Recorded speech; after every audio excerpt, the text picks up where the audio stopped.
രാജാക്കന്മാർ 1-ാം പുസ്തകം അധ്യായം 22. അരാമും ഇസ്രായേലും 3 സംവത്സരം തമ്മിൽ യുദ്ധം കൂടാതെ കഴിഞ്ഞു.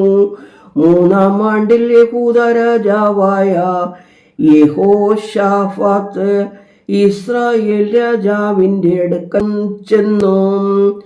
ഇസ്രായേൽ രാജാവ് തന്റെ ഭൃത്യന്മാരോട്, ഗിലെയാദിലെ രാമോത്ത് നമ്മുടേതെന്ന് നിങ്ങൾ അറിയുന്നില്ലേ? നാം അതിനെ ആരാം രാജാവിന്റെ കയ്യിൽ നിന്ന് പിടിക്കാതെ അടങ്ങിയിരിക്കുന്നുവല്ലോ എന്ന് പറഞ്ഞു. അവൻ യെഹോശാഫാത്തിനോട്, നീ എന്നോടുകൂടെ ഗിലെയാദിലെ രാമോത്തിൽ യുദ്ധത്തിന് പോരുമോ എന്ന് ചോദിച്ചു.